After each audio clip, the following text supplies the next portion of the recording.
This is part 4 of reading Rule 1 from Jordan Peterson's book, 12 Rules for Life, An Antidote to Chaos. I'm finally going to finish Chapter 1 this time.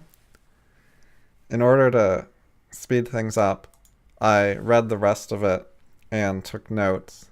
So I have brief quotes and brief notes, and I'm going to go through those and talk about them, rather than reading through the actual book text this time. So JP claims the dominance hierarchy is 500 million years old. He does not give a citation. That's lame. That's not really okay. Because that's a factual claim in a book with hundreds of citations that is trying to present itself as a factually serious book that isn't just making up the science. And then he just puts in claims like this.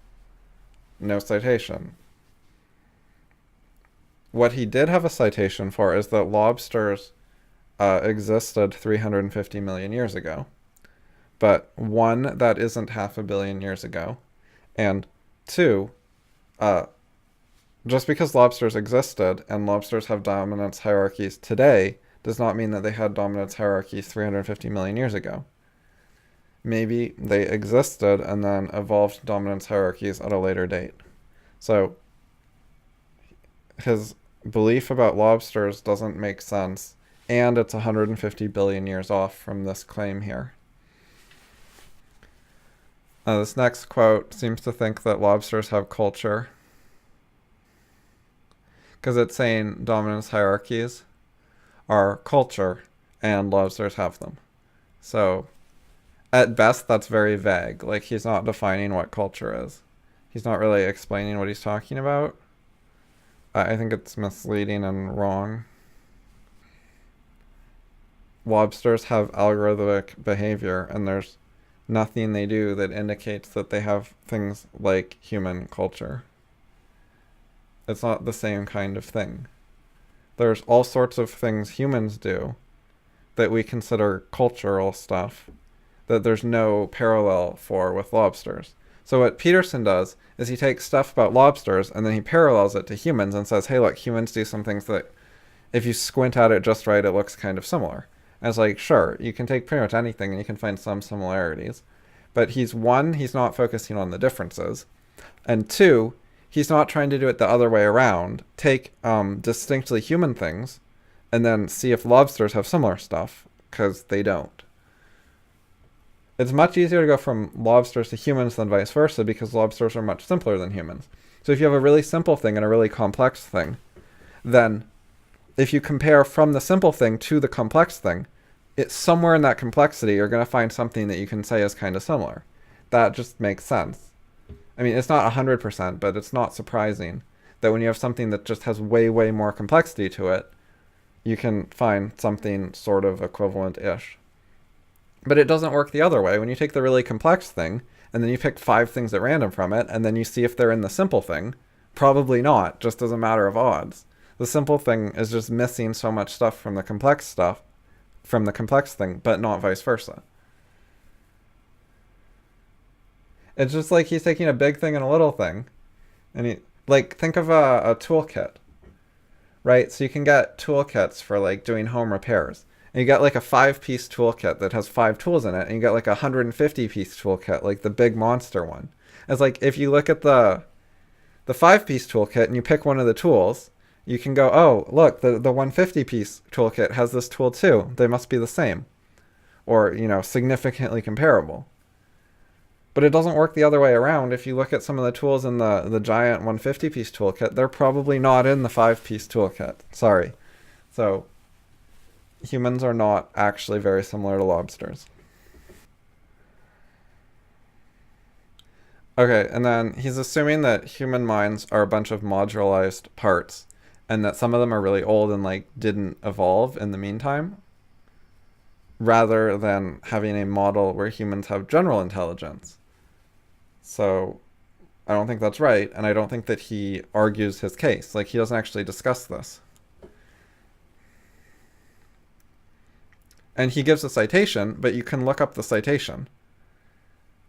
And it's a paper called Serotonin and Dominance. And just, you can read the title, and I checked the abstract as well, and it is not a paper that says brains have parts, brains are composed of different modules, this is how we know. Like, the footnote is not for the claim that I'm complaining about. The point of the footnote is just to say that, like, serotonin is fundamental, something like that, or it's part of the dominant target, right? So the footnote is just for, like, a portion of what he's claiming in this sentence. And the really big claim that, you know, the part of our brain, that our brain, like, works in terms of these separate parts rather than a general intelligence, there's no cite for that.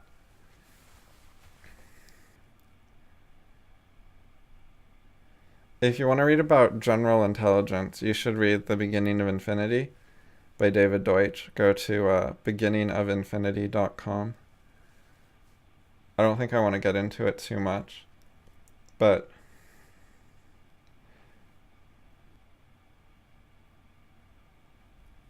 intelligence is not just cobbled together from a bunch of non-intelligent things and you get enough of them, and it's not like you take, you know, the cleverness of a lobster and the cleverness of a fox and the cleverness of a bird and, like, take the good parts of each one and you stick it together and you get something that's more intelligent, and then that's a human.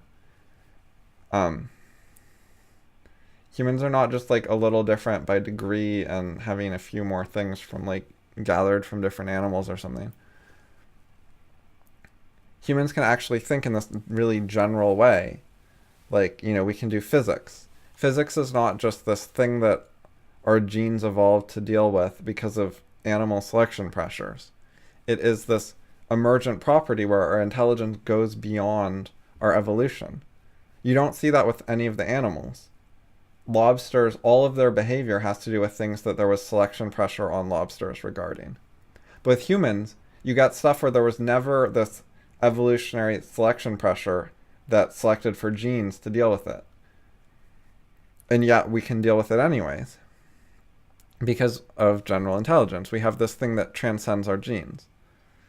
So that's the really quick overview. So here, I highlighted experiential.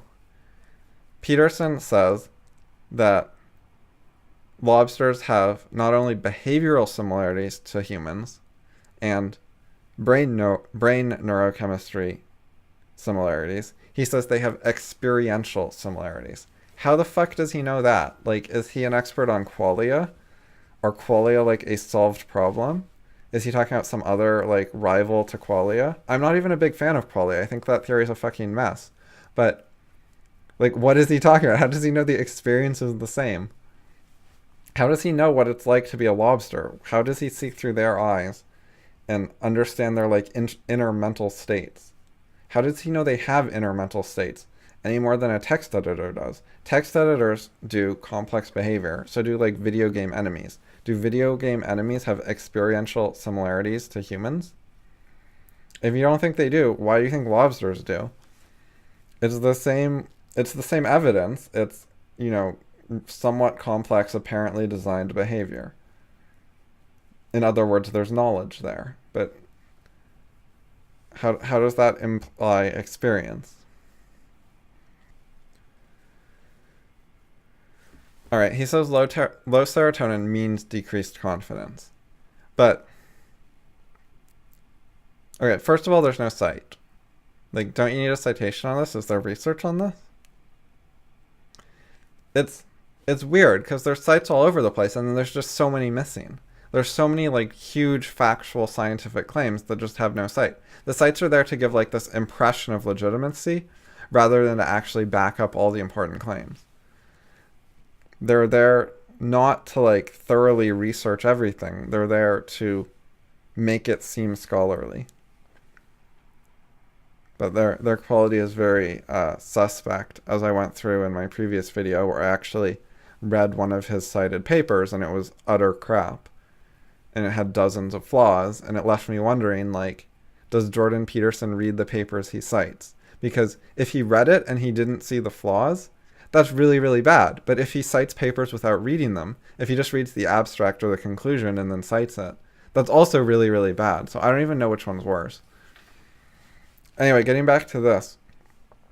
So let's assume that there's some research. What would the research actually say? It would say low serotonin is correlated with a proxy for decreased confidence in humans. The proxy would be some sort of survey, like they ask you how confident you feel. Such surveys are not very accurate, but let's ignore that and let's just say low serotonin is correlated with decreased confidence. That means, we observe low serotonin and we observe decreased confidence. But that doesn't tell you the causality. Like, maybe some of the people in the study had an illness that both decreases serotonin and decreases confidence, right? There could be some underlying cause that causes low serotonin and decreased confidence, rather than low serotonin itself causing decreased confidence. They could both be outcomes of an underlying process.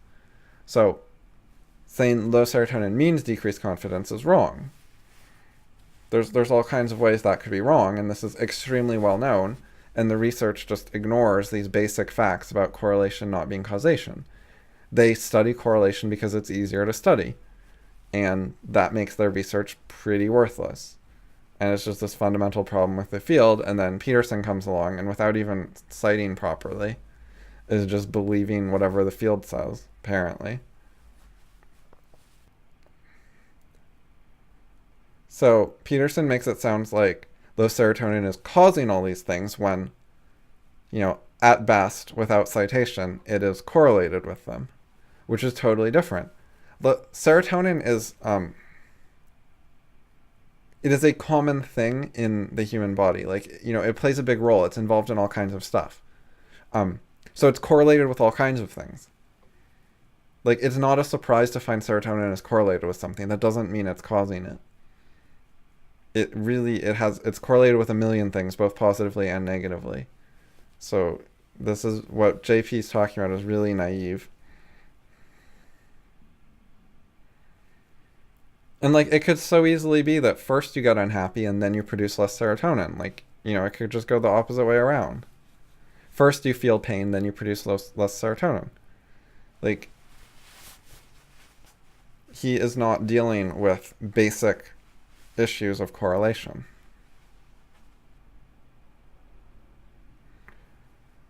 I'm wondering if he just believes the myth that low serotonin is correlated with depression, because that's been spread around a lot, but it's not even true. Like, it's not just that if it were correlated, it wouldn't mean what they say it means. It's just not actually correlated. They've done a bunch of studies and they weren't able to show that.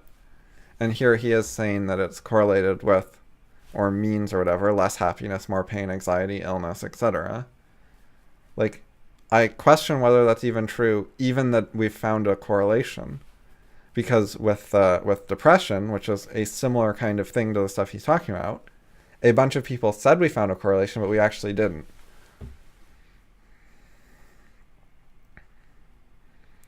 I wonder if he's just unaware of that, or ignoring it, or hateful of it because it undermines some of the prestige of psychiatry, or what. I don't know, he doesn't talk about it, he doesn't answer, he doesn't say what he thinks. The book is way too superficial, despite all the sites that don't really help. Like, he doesn't use sites in a good way. He doesn't use them where they'd actually be really helpful. They're not there to help, they're there to impress you. It's not like, I wanted to explain more details about this, but I didn't have space, so I put in a footnote. Like, I've read books that use sites that way, and it's wonderful. Because it's like, you can read like the quick version of the book, or you can read a bunch of footnotes, and it's like reading the deep, detailed version of the book. Like, Karl Popper has done some of that. That's nice. That's a good use of it. Of footnotes, I mean. But JP just uses them to source to a bunch of things that are like, they're just there to try and lend some authority to some parts of what he's saying, rather than to actually be useful things to help people understand. So it's a really bad attitude. And it comes across in the lack of the actual important substance just not being there enough. Alright, so then he makes a bunch of claims, citation needed. More claims, citation needed.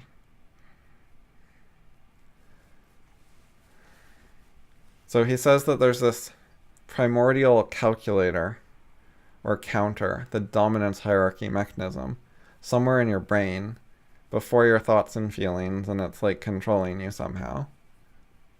And it monitors where you are in society. Well, how does it do that? Genes don't have evolved knowledge of school grades and other modern things. They don't know your position in society. The mechanism makes a big difference. So like one mechanism would be, if you think you're happy with your grades, then the calculator just assumes you're right. Like it, takes your word for it. And, that would be kind of interesting, because then just sort of like self-esteem and thinking you're so clever would like make the thing that Peterson thinks is super important work out really well for you. And also, in that case, the calculator is just mirroring your own opinions. So it's not controlling your life. Like, you decide if you're happy with your life, and then it's just to follow alonger, So that's a big difference. Like, does it have a judgment of your position in society, which it imposes on you with serotonin? Or do you get to decide your own opinions, fully free control, and then after you do that, some serotonin gets released or not, according to what you already think, so it doesn't actually change your opinions at all. So it's not controlling your life. Totally different. He just doesn't really talk about it. I'm going to read out this section. If you're female, you have access to many high-quality suitors. Tall, strong, and symmetrical. Creative, reliable, honest, and generous. So I thought that stood out because he's clueless about what is high status in our society. Like, the point of this chapter is he's writing about the dominance hierarchy, but he seems to be unfamiliar with it, because his list of high status for that females look for is not good. Where's rich on the list? Where's charismatic? Where's socially savvy? Where are leadership traits like confidence? Where's being good at getting female compliance? Where's social proof? Like, so many of the major concepts in this field are just not here. He seems unfamiliar with the literature on this stuff, like Girls Chase and Real Social Dynamics and Mystery Method. This stuff has been studied, and he's just believing what I would call blue pill stories, and he hasn't actually read like the red pill stuff. He's believing that the things that are like sound nice and most people wish were the way it worked. Like, it's the very naive version.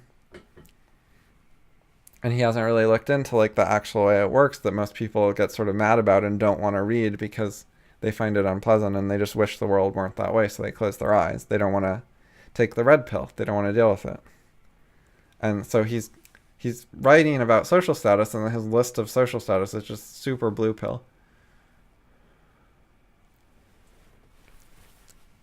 If you're low social status, by contrast, male or female, you have nowhere to live. Your food is terrible when you're not going hungry. Like, what the fuck? We have McDonald's. We have Walmart groceries. Like, poor people get McDonald's and Walmart and shit like that. Like, that's not bad. It's not terrible. They're not going hungry. Going hungry in the US is really rare. They do surveys where they ask about food insecurity. The way they, like, jack up the numbers is they ask if you, like, were worried about having enough food at any time in some time period, like the last year or whatever, rather than actually going hungry. They just ask if you ever, like, thought, you might have to go hungry, if it was a thing that concerned you or was on your mind. That's what they call food insecurity, because the rate of people actually going hungry is so low that in order to attack the US and modern civilization and capitalism and stuff, they just have to completely do dishonest surveys.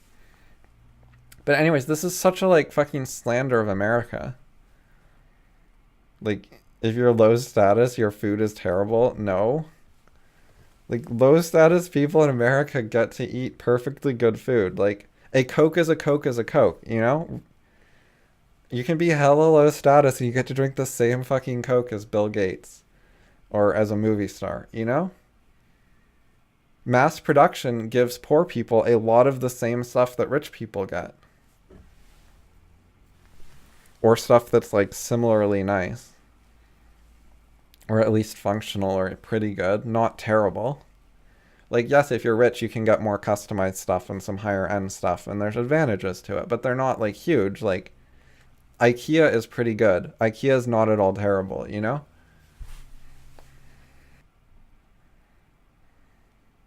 There are plenty of people who buy things from McDonald's, Walmart, IKEA, etc., who aren't poor, who can afford more.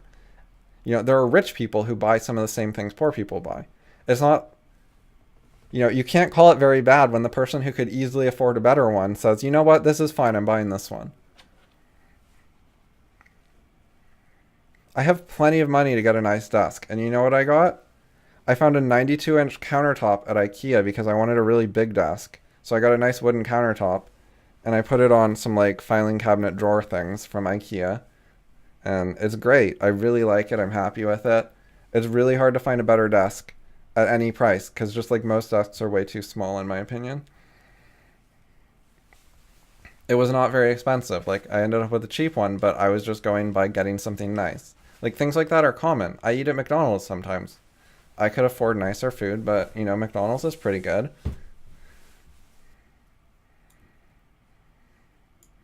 I like Walmart. Like they deliver. You can order online from Walmart and get free delivery. You don't even have to live near one or anything.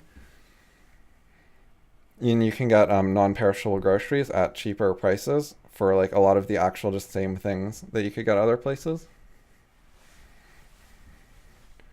So like the poor people don't have it so bad. That's not a realistic way to look at things. Jordan Peterson is richer than me, I admit. So maybe he has like a really skewed perception. But like I don't think that's reasonable. Like I'm plenty well off. But he's getting fucking like 50 grand or more per month from um Patreon. Anyway, I don't think that he means that. Like I don't think that he's some rich snob. I think that he just didn't think about it. I think he just made up that your food is terrible because low status lobsters get worse food and worse living spots and whatever. Like I think he was just saying it because it fits his theme without actually thinking about reality and thinking it through. I think it was just like I have a theme and I'm going to say a bunch of stuff that fits it, and he just didn't pay attention to whether it's true because it's not true. It would have been a lot truer, like in most societies in the past when we were a lot richer, there was a lot less capitalism. Then, like the gap between rich and poor was a lot bigger in ways that like really mattered. People talk about like the inequality today, like it's so bad, and like in the number of terms of number of dollars, it's gotten bigger. But you know, poor people today, in general in the U.S., have it a lot better than rich people in the past. So actually, they're doing fine. And Bill Gates being like super, super duper ultra rich doesn't actually hurt them or really matter. Actually, it helps them because he provided Windows for them, which a lot of people got a lot of benefit from. Even though it wasn't as good as the Mac, it was still pretty good. It copied enough from the Mac to not suck too much. I'll get back on topic now.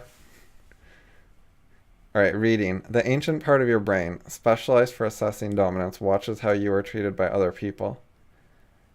On that evidence, it renders a determination of your value and assigns a status. Now hold on. So he's trying to talk a little about the mechanism for how the brain knows how high status you are. Because it watches how other people treat you. Okay, that's a little bit of a mechanism. Like, that's not your own opinion of yourself. That's sort of other people's opinions. However, how the hell does it interpret their actions? Like, they say some remark. How does it know if it's sarcastic or not? How does it know what the modern lingo, you know? With this mechanism, it can't watch that. All it can watch is your interpretations of how people treat you. Like, they treat you some way, and then you form an opinion of that. Is that good or bad? Do you like it or not? Do you feel bad or whatever? And then it could watch, like, your internal feelings. So it's still not actually watching reality because it doesn't have knowledge of modern society on the premise that it's this very old thing that predates modern society. Or, for that matter, predates, like, society or humanity because it's from lobsters. So not even modern society, it predates, like, primitive society as well. And somehow it's just watches treatment as if it would know which actions are positive or negative. Like, people get fucking confused about whether someone's being mean or nice to them, like, reasonably often. That's not a rare thing. Like, human behavior is really complex, and it can be hard to tell if someone's making fun of you or not. Sometimes people, like, give compliments and the other person feels made fun of. There are common misunderstandings about those things. So even with your, like, full intelligence at work and actually knowing things about the modern world, it's easy to misinterpret these things. And he's just blithely talking about this ancient brain somehow just watches it and knows the answers or something.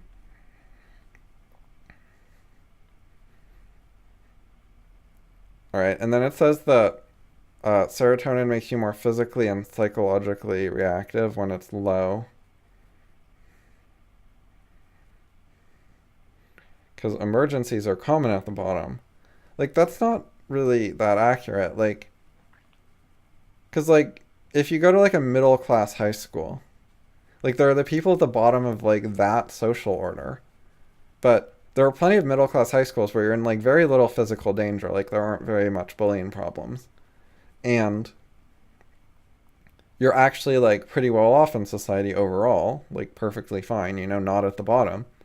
But then people treat you like you're at the bottom because you're socially at the bottom in their little tiny social circle. But, okay, so in that case, are emergencies common for you? No. Like, sometimes kids at school are mean to you, but you don't have, like, actual serious emergencies that often. Like, that's a common life situation. To have, like, low social status paired with lack of emergencies. Like, kids being mean to you is, like, I don't want to downplay it. Like, it can be a pretty big deal, but it's not like an emergency, he's talking about something else when he talks about emergencies. Anyway, so my comments I wrote were about, right, how does the calculator know? And how does it know who a peer is? How does it even know, like, if, like, the person talking is talking to you? Is it a person on TV? Like, there's talking heads on TV that, like, yell and they sound all mean. And does it think you're low social status? No, it's because it has no idea. It's not dealing with the external world. It doesn't know how. You get to form your own opinions. This thing isn't controlling you. It doesn't make any sense.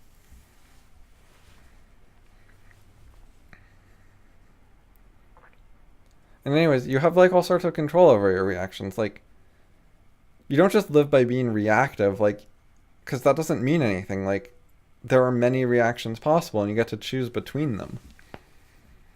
So, like, being reactive is not a comment on which reaction you will choose. Which reaction will you act out?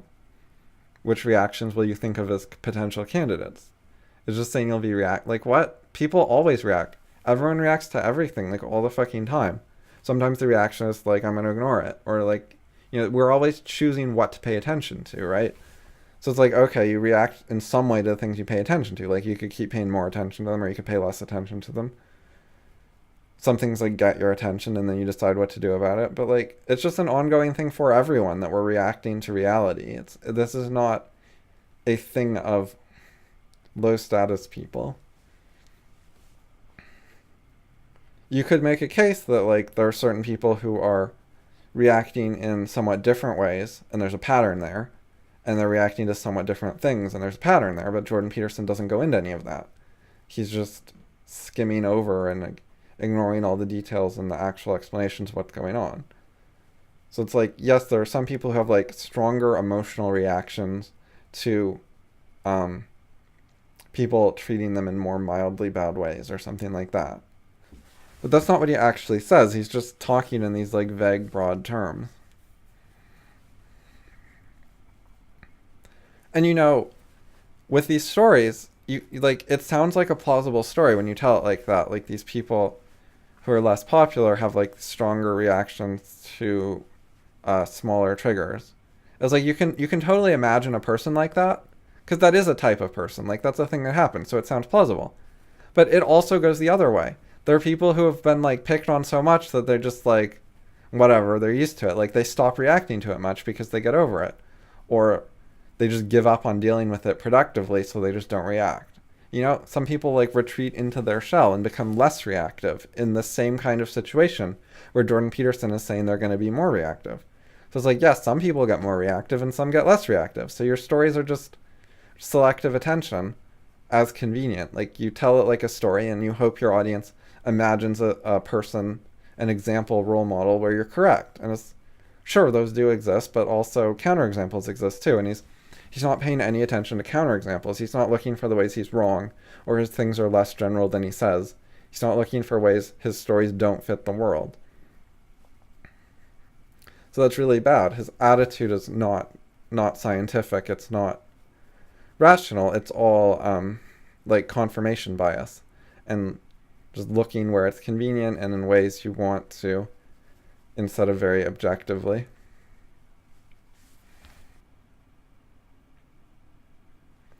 Right. Heightened readiness and the possibility of immediate panicked action sound like the same thing. Like preparing for the possibility of action sounds like being ready.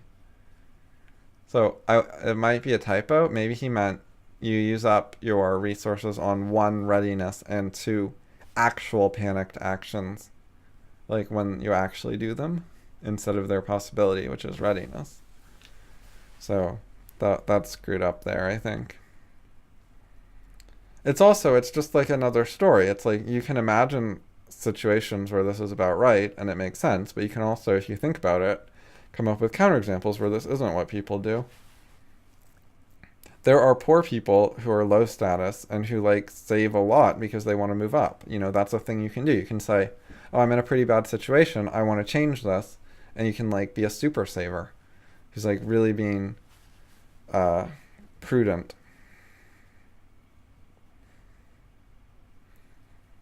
You don't have to blow it all like panicking. You can. It's totally possible to be low status and calm. Like plenty of people do that. All right, quote, when you don't know what to do, you must be prepared to do anything and everything in case it becomes necessary. Like, that is fucking stupid. No. Lots of things are counterproductive. You don't want to prepare to do counterproductive things. Like, that's such a bad approach to planning. That's ridiculous. Like, if you do that, you're going to stay at the bottom. Which is kind of what he's talking about, but you don't have to fucking do that, and plenty of people don't do that. There are plenty of people who are more reasonable than that, and they prepare to do things that'll actually work well, and they don't prepare to just, like, do stupid stuff in a panic that wastes resources.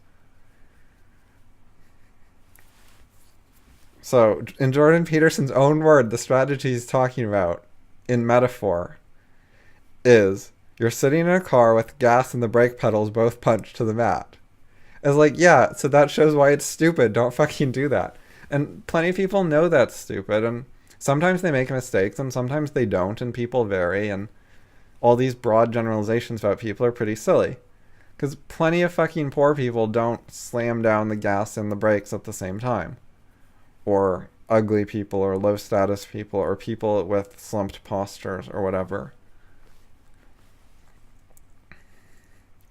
So serotonin will render you impulsive. And he gives a citation. So I covered that in my video number 3 about his sloppy science. Basically, the citation doesn't say that. The site isn't even about impulsivity. Like, it's literally not a site about that topic. So it's a fucking ridiculous thing for him to write. So high status people are like less grasping. So like the things he's saying make like bits and pieces of sense. He's just exaggerating them and like making them have way more to do with serotonin than they actually do. Like to some extent it's the people who are like panic stricken end up on the bottom because they waste so many resources, and the more calm people move up. And so then if you look at who's on the bottom, it's like, oh sure, a bunch of panicky people. But that doesn't mean that being on the bottom makes you panic. Maybe they got there because they're that kind of person, because they're not very good at dealing with shit. And then the people who are better at making reasoned decisions end up on top. Like, I think a lot of his causality stuff is just wrong. But when he just tells it as a vague story, it's like, oh, well, you can see those things go together, so his story seems sort of plausible.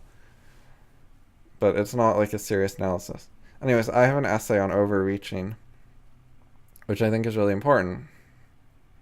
So I say that people are bad at stuff, like overwhelmed with life and failing a lot, will think short term, because they correctly lack confidence in their long-term projects actually working out.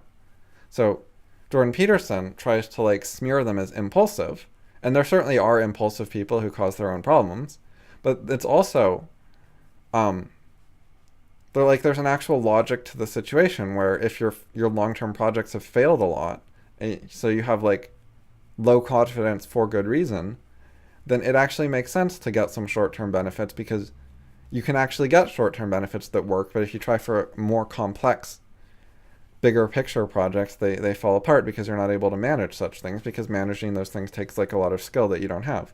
Like that's an actual thing. And that is not just a status thing. That's not just about poor people and low status people or whatever. There are plenty of rich people who are super overwhelmed with their life. They have too many commitments on their schedule. Like that's common of people with like really high-powered jobs, like executives or prestigious intellectuals. Like they get overwhelmed with too many people want to talk to them, too many people are asking them for questions, they have too many responsibilities, and it actually causes a lot of problems in their lives. And like, Jordan Peterson himself has talked about that, how like some of the top-paid lawyers, like they do not have, and businessmen and CEOs, they work really, really hard, and it's not something to envy necessarily. Like, it gets in the way of doing all kinds of other nice things, and it causes problems for them. Anyway, quoting from my essay, it is for this reason that routine... Oh no, never mind. This is the book. I just linked the essay, but then the quote is from the book, because that's totally not my essay. It's for this reason that routine is so necessary. The case of small children, who are delightful and comical and playful when their sleeping and eating schedules are stable, and horrible and whiny and nasty when they're not. So this is like really mean to children, like, and it's just factually wrong. There are people, children or not, with long-term unstable sleep schedules who are great. Like, just, as a matter of fact, there are different sleep schedules that are compatible with a nice life. You don't just have to have the most conventional sleep schedule to be a decent person. And this is true for both adults and children. And he's just like, oh, children are so whiny and nasty and horrible. Like, what the fuck? This is really mean and condescending, and it's not seriously argued. Like, he's not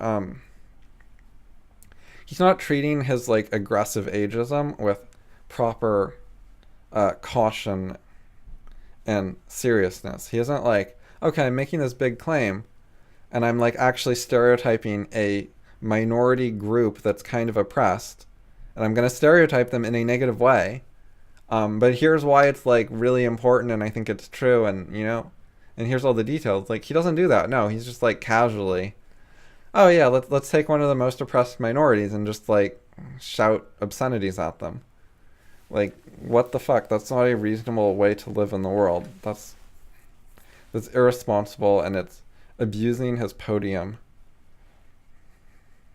And it's just like not being a very nice or thoughtful person. And what's his takeaway from these attacks on children? It's not just to diminish and condescend to children. It is actually an attack on reason. He wants to justify making children do things whether or not they agree or disagree. He wants to justify the use of power and control over people. He's an authoritarian who doesn't want to say, this is a conflict, a disagreement with the child. We should use reason to seek the truth. He doesn't want to do that. He's just justifying, you say things like, oh, well, he didn't sleep enough, or he ate too much sugar or something. Therefore, the child's opinions can be delegitimized, and this is not an intellectual disagreement, and we don't have to use reason, and we can just force him to do whatever we want, including, as we find out later in the book, hitting the child. Just, I'm bigger than you, so I'm going to make you fucking do it. Like, he doesn't see a problem with that somehow. It's disgusting. It's not just he doesn't see a problem with it. Like, he actually went out of his way to advocate it. and like reassure people that it's okay to hit their children, because a lot of people have gotten the idea somehow that maybe that's not such a good thing. So he wanted to really counteract that cultural trend and reassure people that they should just stamp on their children's free spirits and control the fuck out of them and make them obey out of fear and awe, just like was advocated in the past. Spare the rod, spoil the child. Or like Locke wanted children to obey with fear and awe. And he said, and this is not at all a new idea, but this is Locke, the supposed liberal champion from the Enlightenment, said that you need to make your children fucking obey you at a young age. If you let it go to an older age, they're going to be able to fight back more. And the more they fight back, the more you're going to have to like punch them and yell at them and whatever else.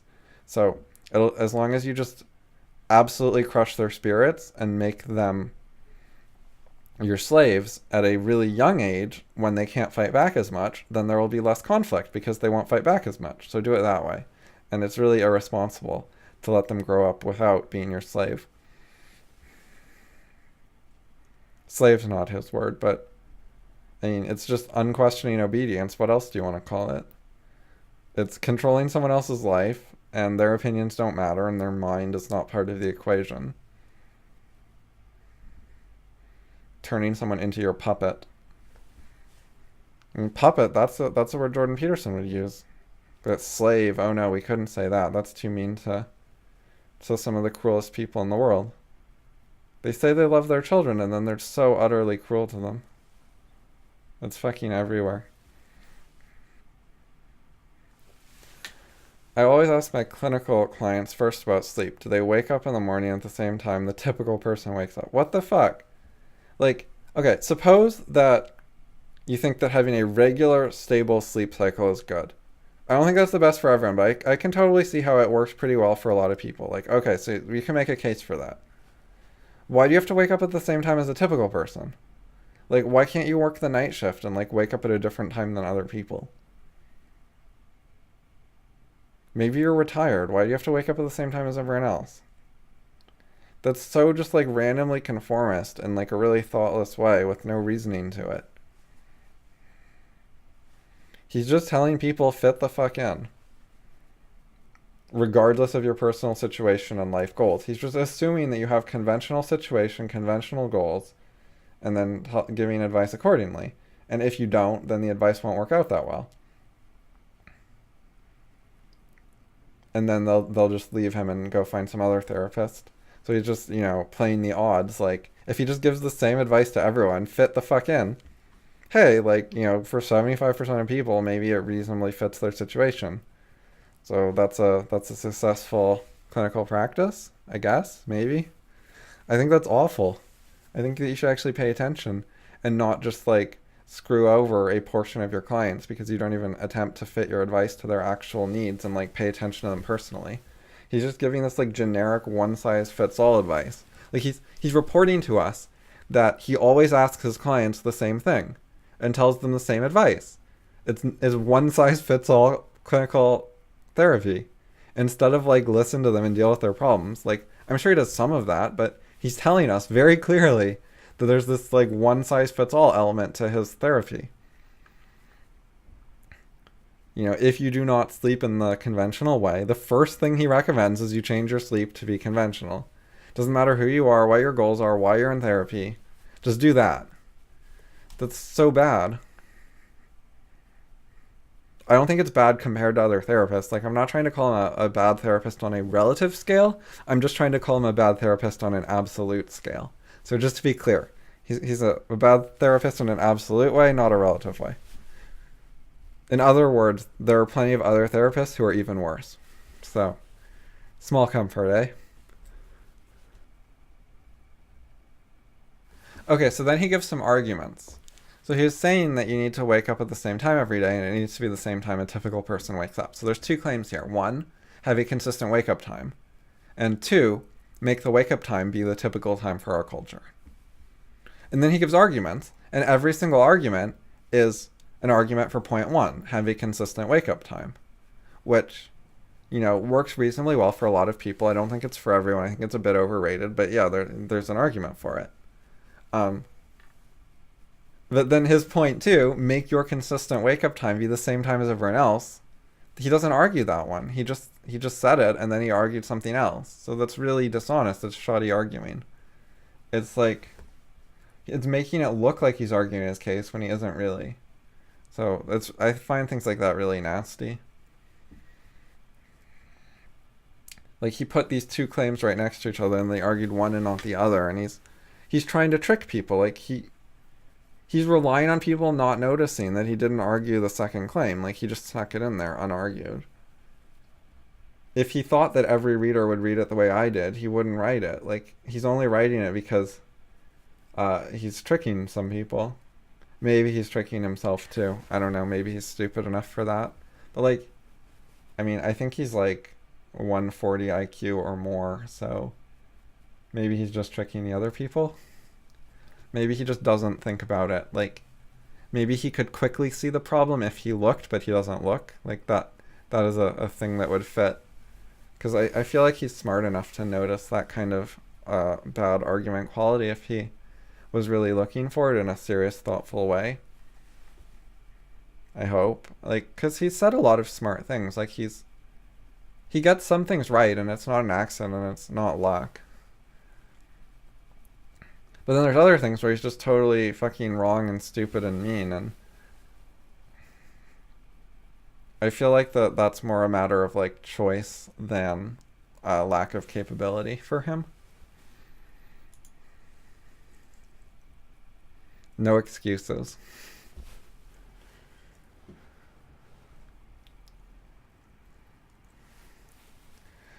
So then, continuing with his one-size-fits-all consulting, he asks them about breakfast, and he tells them to eat a fat and protein-heavy breakfast.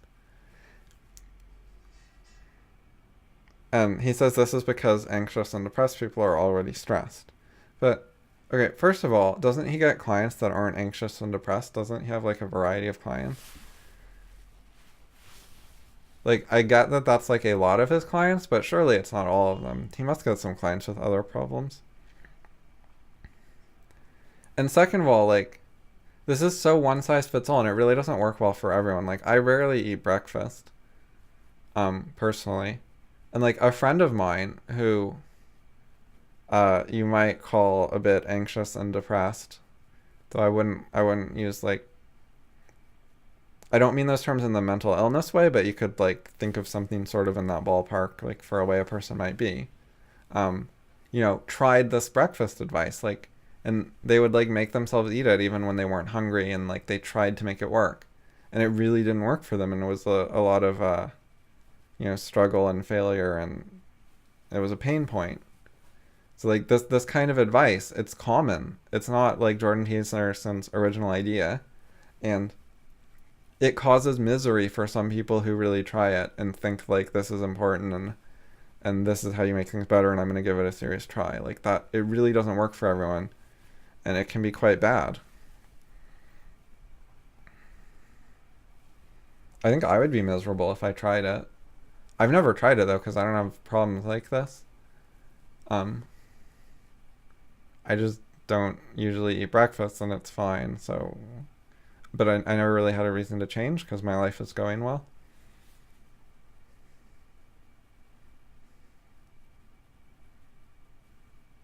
And, like, I eat in a logical way, as in I eat when I feel hungry, and I'm not fat. I'm not overeating by doing that, and I don't see any reason to eat more than I would be fat if I made myself eat when I wasn't hungry. That sounds awful. So, and I'm just consistently not hungry in the morning most of the time. I do eat breakfast sometimes, but not that often. So I think that's good that I just eat when I'm hungry instead of on set meal times, like on a fixed schedule, regardless of hunger. I think a lot of why people are overweight is because they eat by habit, and they eat at meal times, and they eat regardless of how hungry they are. They eat the portion that is normal for that meal time.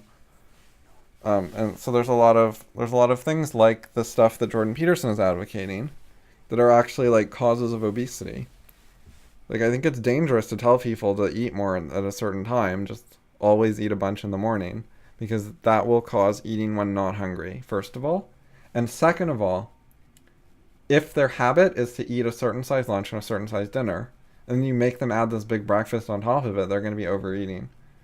And like, you don't see Jordan Peterson saying, and then I counsel them to like have smaller lunches and, compensate and make sure that they only eat when they're hungry later in the day after breakfast. So I think that this is terrible advice in terms of eating. And it is telling them that their problems, like feeling anxious or whatever, are chemical stuff, like he's been doing with serotonin, which I think is not true. Like, you can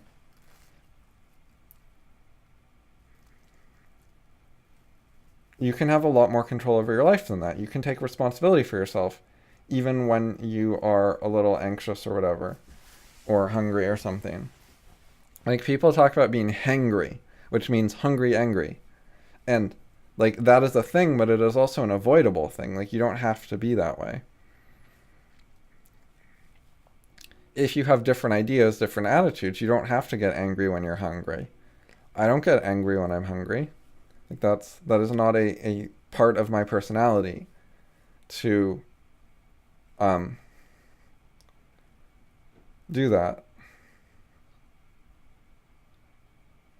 Like, there are certain problems that I can have when I'm hungry. Like I can find it distracting sometimes. If I get too hungry, it can be distracting. That's an actual thing. But I don't turn that distraction into irritation and then anger. I recognize what it is and I deal with it appropriately in a responsible way. And I wouldn't want to be encouraged to just like be like, oh yeah, I'm just going to get angry because it's the food's fault. It's not my fault. Like, that's so anti-responsibility, which is sad because Jordan Peterson is, one of his main messages is supposed to be to take responsibility for yourself. But here he is putting all this responsibility on serotonin, blood sugar, whether you eat breakfast, all this other crap.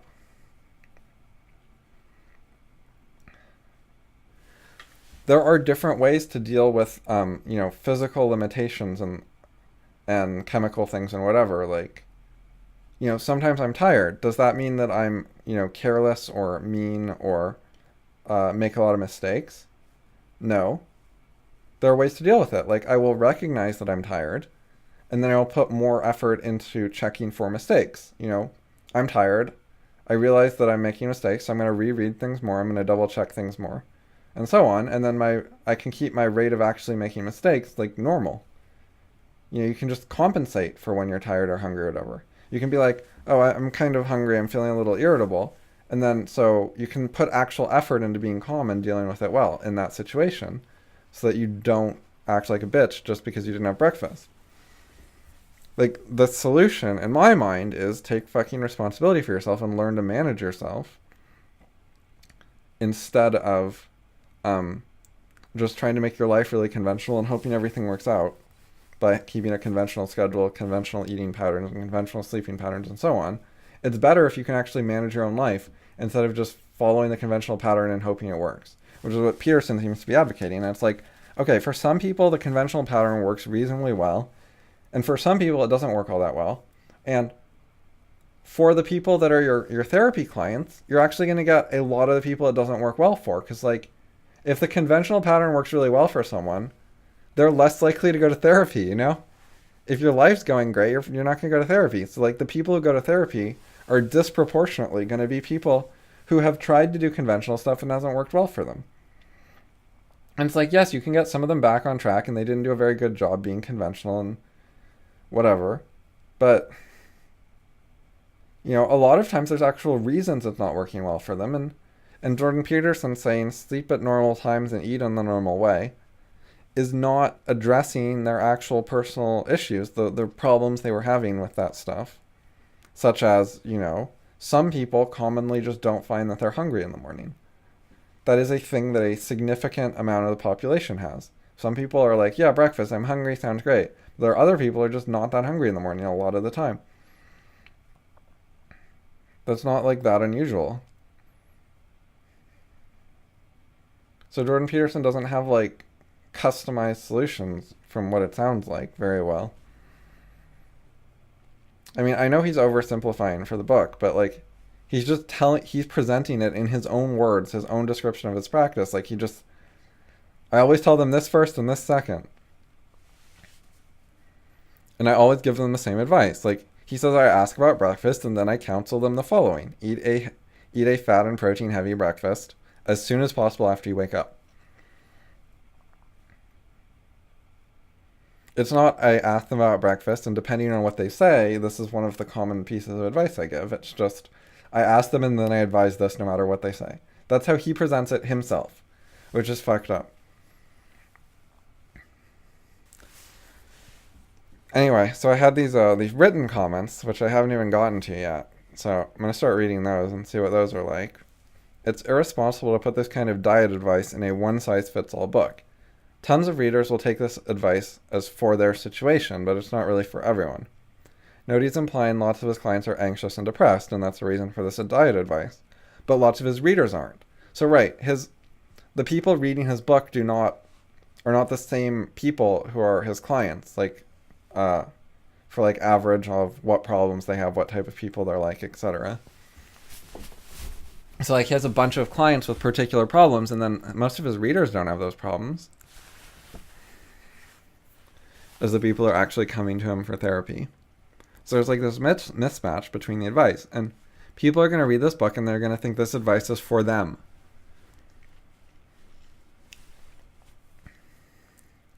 So I think that's fucked up. He doesn't warn them, like, if you aren't anxious and depressed, you maybe don't need to do this. You know, he just makes it sound like it's for everyone. So he's really like fucking with people's lives and giving them this advice. And it is not very good one-size-fits-all advice, and he presents it in a one-size-fits-all way. So I think that that's irresponsible, and I think it's going to do harm. I think some people will try to take this advice and it will make their lives worse. That's not going to work for everyone. And that will be his fault. You can't just say like, because you can say like, I'm gonna try to give advice that'll work for a lot of people, and I can't in a book help everyone, but if it helps a lot of people, that's good, and like that's fine.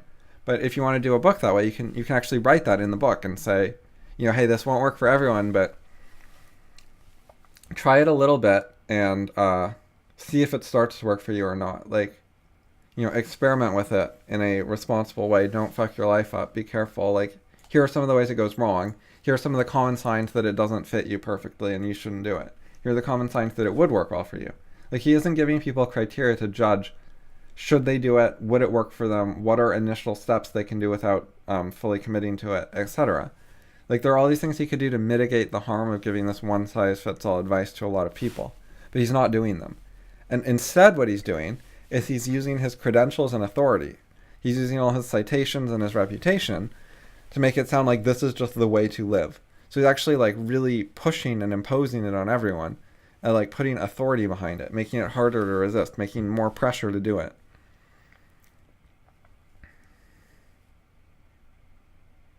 And you know, there are other pieces of advice he gives that are a lot more one size fits all. Like he says, clean your room.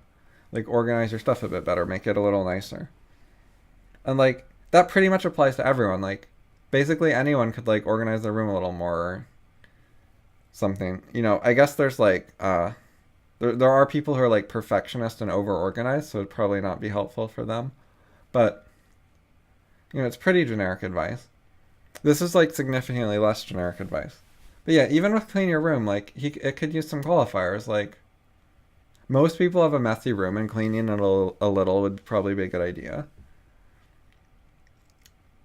But he doesn't do a great job of saying like don't over optimize. Like, you know, you can clean it 80% of the way with 20% of the work and stop there is probably a good idea. Like he doesn't say that, which is good advice. And he certainly doesn't say, you know, clean your room if you're not a perfectionist. Clean your room if it's messy. He just says clean your room. As if it would apply to everyone, even though some people are like hyper organized and like put way too much effort in keeping their room super clean, and it's actually like, you know, not good. So come to think of it, that other one is also irresponsible advice that he's like pushing too carelessly. It's like, and you can get away from these problems if you talk more about principles and concepts and say, like, this is a good way to think about things. This is how to solve problems. This is how to use reason. That's the kind of thing I often write. But he gives like these specific pieces of advice. Do this, eat this for breakfast, sleep in this way, clean your room. These are like these practical actions. He's like telling people quite specifically what to do. And it's really hard to make those kinds of actions be good for everyone. Like, so you really have to be careful with them, and he's not being careful. So what I wrote was, when he meets clients, like, he'll hopefully see that the breakfast thing might not work for someone and adjust his advice. Like, hopefully he tells someone to do that and they're like, oh, no, that's really not going to work for me. Here's why. And he's like, okay, never mind. Hopefully there's like flexibility there in person, but the book doesn't have that flexibility. The book doesn't have him seeing that his advice is actually not working and being like, never mind. Like, so hopefully he has that flexibility in person, but he definitely doesn't have it with the book. And he's not careful about it at all. This passage here is just really bad writing. It's like confusing and total mess. Hard to understand and like poorly organized and sort of repetitive in weird ways, and like it could really use editing. I don't want to read it out loud. It's not that interesting. It's just crappy, so I noted it.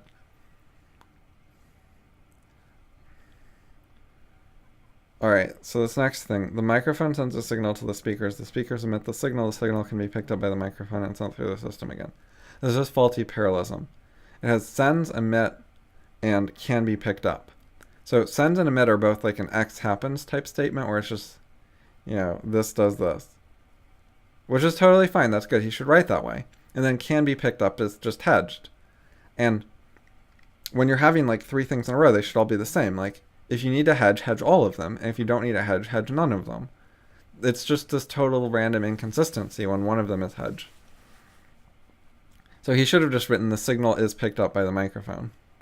Like he's talking about a specific scenario. So it's like, in this scenario, the microphone does this, the speakers do this, and the signal is picked up. That would be completely fine. It would have been perfectly reasonable. He just doesn't need to hedge with can be picked up. So there's like this lack of attention to detail, or I don't know if it's lack of attention to detail or just getting the details wrong after paying attention. Like, I don't know which it is or which is worse. Like, did he think about this and actually just like couldn't figure out a good way to write it and like couldn't see the problem? Or did he just like carelessly not even notice it? Like, how much editing went into this book? Was his editor very good? Like, how does something like this get missed? Or does it not get missed and they actually think it's good for some reason? Like, why would you think this is good? It's not good. I don't know. All right, moving on.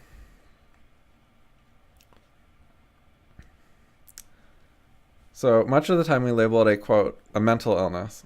So it's not a quote. It's whenever I say mental illness, I want to put scare quotes around it. So that's why I started to say quote. But Jordan Peterson did not scare quote it.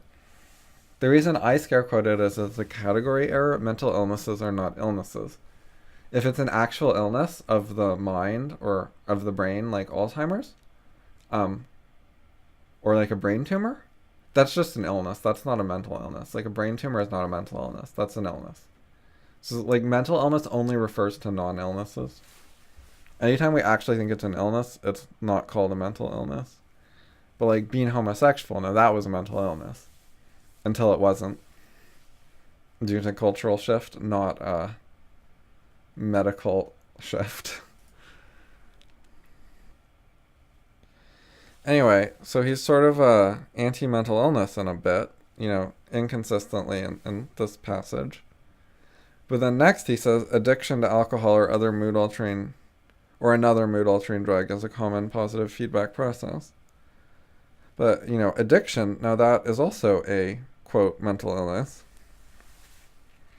It's the same sort of thing. And, the DSM doesn't just have, like, chemical addictions where there's physical withdrawal symptoms, like nicotine. It has, quote, gambling addiction, that kind of thing. Which is total bullshit. But here, despite, like, gambling addiction being this total bullshit mental illness, and Jordan Peterson having some doubts about mental illness, he still is just like blithely like addiction without like questioning it. Admittedly, in this particular spot, he's mentioning alcohol addiction, but when you say stuff like this, people reasonably think that you're endorsing like addiction in general. If you wanted to say like only addiction to physical substances is real and all the other addictions are utter bullshit, like you have to actually say that. You can't just like, it's not implied. People will get the wrong idea. Then also like, alcohol addiction is bullshit as well. Like, okay, let's do nicotine, because there are nicotine patches. So people try to quit smoking with nicotine patches. The concept behind them is the reason it's hard to quit smoking is because nicotine is physically addictive and you have physical withdrawal symptoms when you stop smoking. So the proposed solution is you have these patches that you put on your arm and that gives you nicotine. So then you can quit smoking, right? Well, usually they don't work. Like the success rate on nicotine patches is shitty. What does that tell us? It tells us that the physical withdrawal symptoms were not the addiction. The addiction was a mental thing, ideas, choices, human morality kind of thing, not nicotine. And it's the same with alcohol. The physical chemical stuff is not the main issue. If there were alcohol patches, they would work about as well as nicotine patches. People would still want to drink because they have reasons they want to drink. People smoke for social reasons, for habit, to get breaks, because it has a certain meaning to them, like a lifestyle meaning, sort of like wearing goth clothes. It's not the same meaning, but like, it has a meaning to you. Well, alcohol has a fucking like role in people's lives, a meaning to them as well. There are reasons they want to drink, and calling it an addiction is just this anti-reason attitude where you ignore people's reasoning, you don't think about why they want to do it, you don't address that, you don't do problem solving, you don't do truth seeking, you don't say, hey, there's a conflict here, let's look at the conflict, let's analyze it, let's try and figure out what side's right and why. None of that. It's just like, let's delegitimize the idea of drinking alcohol as a, quote, addiction, call it a mental illness or a physical illness, and then we don't have to deal with it as an actual debate over what the right way to live is. We're just going to assume that it's bad and then tell them to stop. And even if it is bad, that's not the right approach, because if it's bad and you just assume it's bad, then you never figure out the reasoning well enough, and that's why people have so much trouble stopping, is because they think it's good. They're not totally convinced thoroughly that it's bad. So they still want to do it because you never actually take the time to think through what their reasoning is and address it. And they don't either, because people do this to themselves. Like, people drink alcohol and then they want to quit, or smoke and want to quit. And they think of it as an addiction in their own mind and delegitimize the disagreement themselves, and then don't think through why they want to do it. So people internalize this shit. And it just short circuits the truth-seeking process where you actually investigate. Like, what role does this play in the person's life? What problems does it solve? If they give it up, what are going to be the downsides? What are the things that are actually good about it for them? And then how might we replace those? People don't actually think about that. Like, how do you replace the upsides of smoking? They're just like, oh, there are no upsides. Well, yeah, there are. Of course there are. I'm not saying there's upsides that, like, you can only get from smoking, like irreplaceable upsides, but there are upsides. There are, at the very least, replaceable upsides. One of the upsides of smoking is it gives you a way to have social contact with people. You can, like, ask them for a cigarette, or they can ask you for a cigarette. And it gives you an excuse to, like, stand near them. And you can talk if either of you thinks of something to say, but you can also just smoke, and you don't have to talk. Like, it gives you an excuse for silences without them being as socially awkward. So there's one of the many upsides of smoking. And, there are certainly solutions to that. Like, there are ways you can get more socially confident and meet people and whatever without smoking. But you have to actually, like, if that's one of the things you're using smoking for, you have to actually replace it, or you're going to have problems when you don't smoke. Oh yeah, so this was really weird.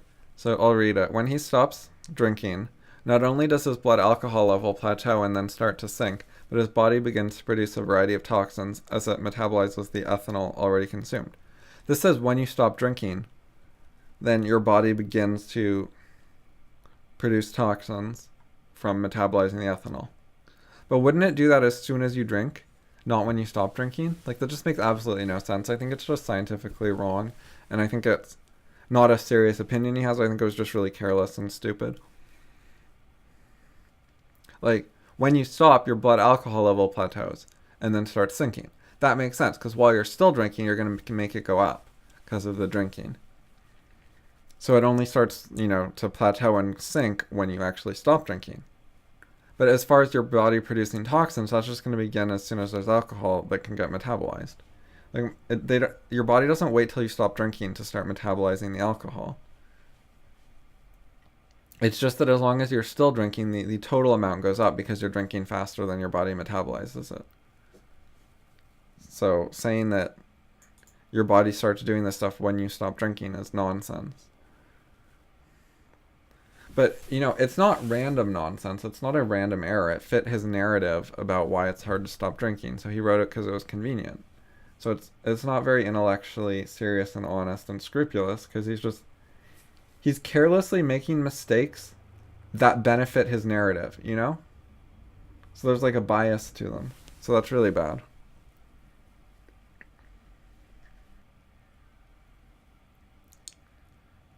So the hangover is alcohol withdrawal, and it quite frequently kills people. So that's not true. Like, people don't quite frequently die from hangovers. Like, sometimes they die from hangovers, but not that often.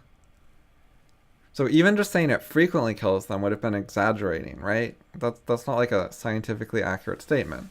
Which would be bad because it's mixed into this book where a lot of things are supposed to be scientifically accurate statements. And it's constantly going back and forth between like real science and just bullshit, whatever he feels like saying. And they're not labeled very well. So I think it's really screwed up to mix together like the seriousness and unseriousness. Like, this is literally a factual statement, but it's not serious, and you're just supposed to know that or guess it because it's wrong. Like, every time it's wrong, he wasn't being serious, and whenever he's right, he was serious. Is that how we're supposed to figure it out? Like, that's stupid. But anyways, even if it's just frequently kills, like, that would be exaggerating. Like, what he should say is, like, sometimes kills, or, like, occasionally kills. It happens, like, now and then, but not that much. So he's just being really biased, and it's, like, it's so blatant because not only is there frequently, but it's, like, quite. Like, he just put, like, an extra intensifier. Like, it is a writing rule that you take words like quite and very, and you delete them, because you don't need, like, double intensifiers like that. Or, like, they're so low on, like, specific content. Like, instead of saying very warm, you just say hot. Like, just use the appropriate word in the first place instead of trying to fix it with very or quite. There's a nice joke. Instead of saying very, just replace every time you say very or quite, just replace it with the word damn. Like, which damn frequently kills withdrawing alcoholics. Like, it means the same thing, but if you make it damn, then there's a 100% chance your editor will delete it for you. Whereas if you put quite or very, it might actually get through editing and end up in your book. So just write damn when you want to mean a lot. Damn frequently. And then it'll just never ever get into your published writing. So you'll be better off.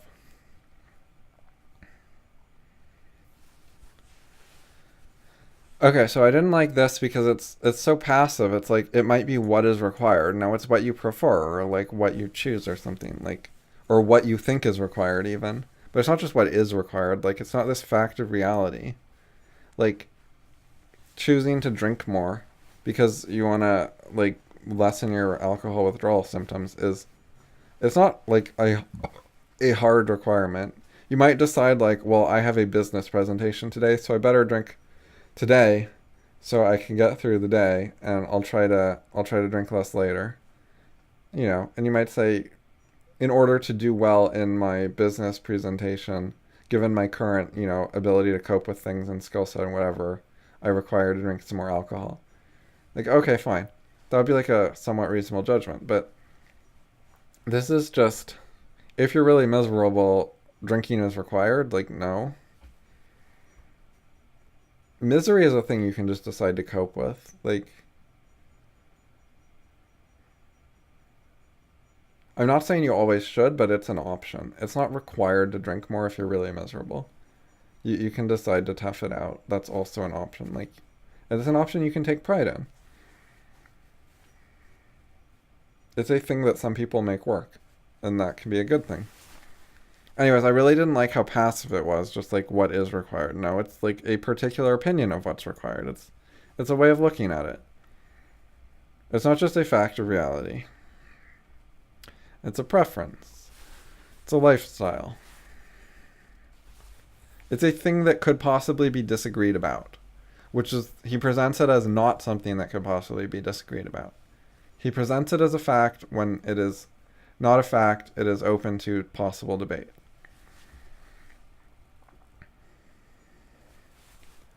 She's overwhelmed by her symptoms and heads for the emergency room. Nothing's wrong, but she's not reassured. Why isn't she reassured? Is that because of ideas? Like, is there some thought process going on there? Are you going to analyze the thought process? Or are you just going to treat it as a fact of reality that people aren't reassured when they're really nervous and they have a panic attack and then go to the hospital and nothing's wrong with them? And the specific thing that happened was, like, they were, like, panicking a lot, and then their heart beat faster, and then they felt their heart beating faster, and that worried them, so then their heart beat even more faster because they got more, like, anxious and shit. And then they end up at the hospital because, yeah, they thought they were having a heart attack maybe. And then the doctor's like, nope, you're fine. And then they're not reassured. So this is like story time with Jordan Peterson. It's like, okay, this is a thing that happens to people. Like, yes, this happens. Some people have this happen. This is what they go through. And then they're not reassured. Like, sure. But some people are reassured. Like, it doesn't happen that way every time. It goes both ways. Some people, the doctor says they're fine, and they go, oh, good, I'm fine. I'm not going to be so worried about this. And then things get better. Things go in a good direction. It can go either way. There's like a choice here. It's not just a thing that happens. She's not reassured. Like, that's one story, and there are other stories. Jordan Peterson is just telling a convenient story that fits his narrative and ignoring counterexamples and the ways other things happen. Because he wants to talk about how much the chemicals are in control instead of human choice. So whenever human choice comes into it, he downplays it and says things about required and just, like, states things as facts when they're not facts. They are potential outcomes. You know, there are reasons a person would be reassured or not reassured, and depending on what their ideas are, it could go either way. And he just glosses that over because he's downplaying ideas and playing up serotonin. Now the anxiety systems in her brain note that she ran away from the mall and conclude that the journey there was truly dangerous. So this is anthropomorphizing. Like, anxiety systems do not note and conclude. They don't think. Like, if by anxiety systems we mean, like, a mechanism for secreting serotonin, you know? That's not thinking. Like, on the other hand, if we're talking about part of your mind, then it's not like anxiety systems. It's like your ideas, your mind, your value system, all the usual stuff. So either it's inside your mind, it's not an anxiety system, or it's outside your mind, it's not thinking. You can't have it both ways. Like, if it gets to have conclusions and, like, you know, logical thinking, then it's part of your mind. And it's just, you know, that's your opinion. That's the conclusion you reached. You thought about it and you came to that conclusion. Stop blaming anxiety systems. But on the other hand, I mean, if it really was anxiety system somehow, there's no conclusion. It's just, it does what it, you know, it does whatever the genes programmed it to do. Which is not to conclude things, it's just to do react to certain stimuli with certain responses, you know? Genes program, like, algorithmic stimuli responses, not syllogistic thinking with conclusions. It's this constant mixing where he just puts this, like, human-like stuff onto lobsters and ancient dominance hierarchy systems in the brain and whatever. Like, there's no real attention to what involves intelligence or not, what's part of the human mind or not, what ways the human mind is special or different or interesting. It's just treating it like a Like humans are a bit of a more complex animal without free will and without reason.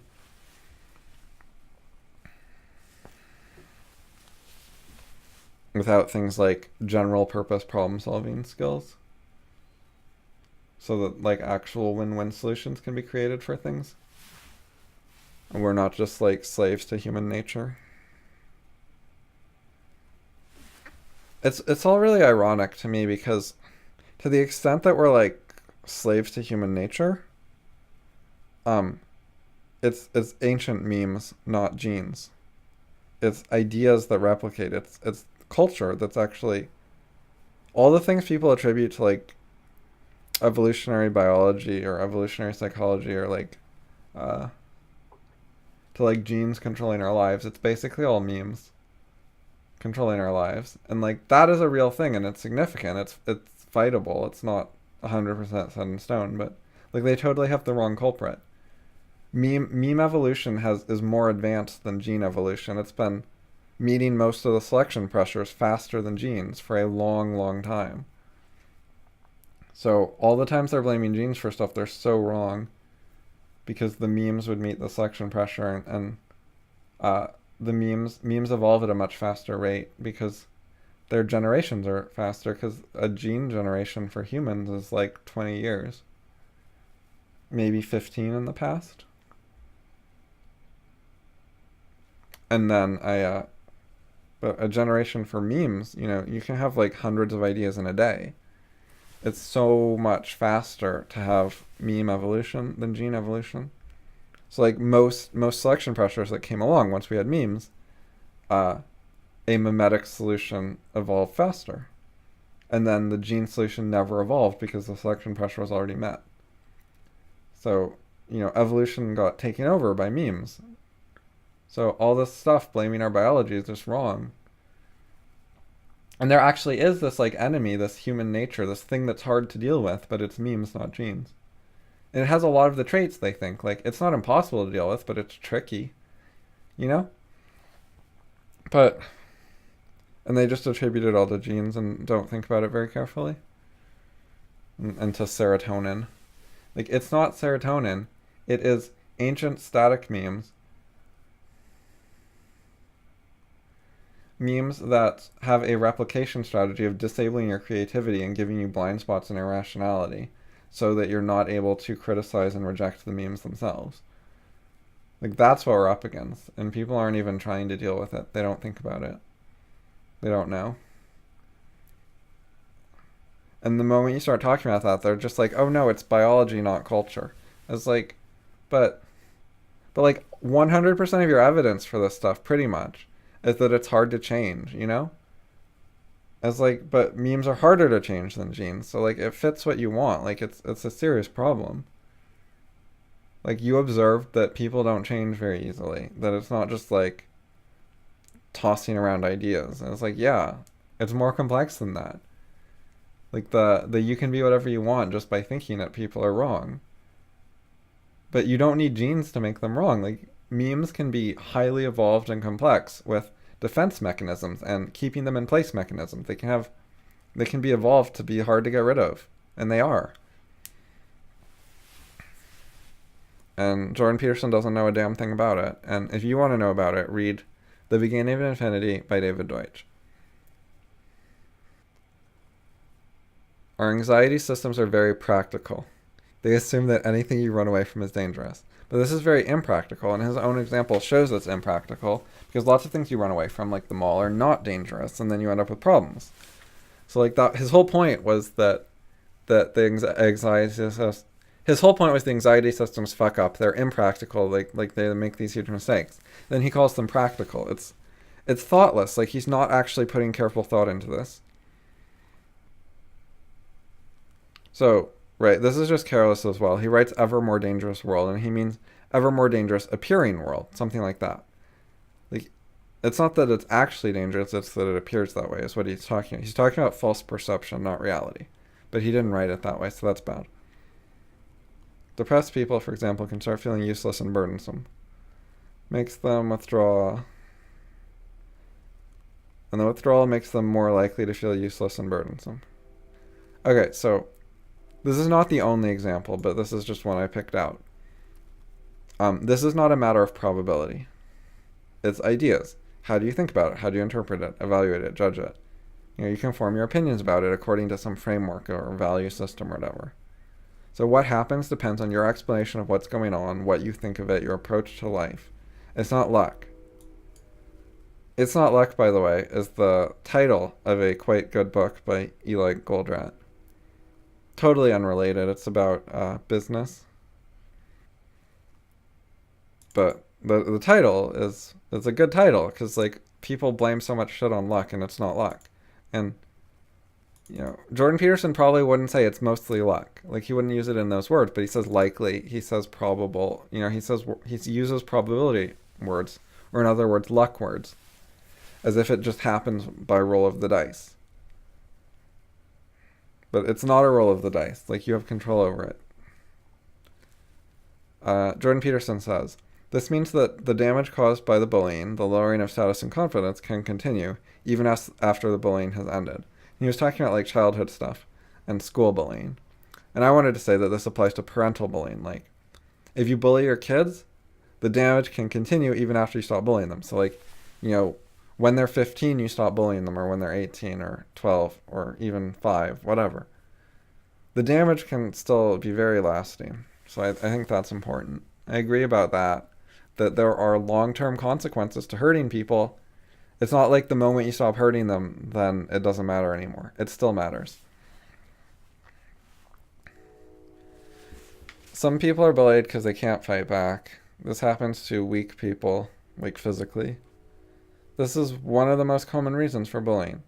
So, no. Authorities tell kids not to fight back, disarm them, and force them to go to school and spend unprotected time around the bullies.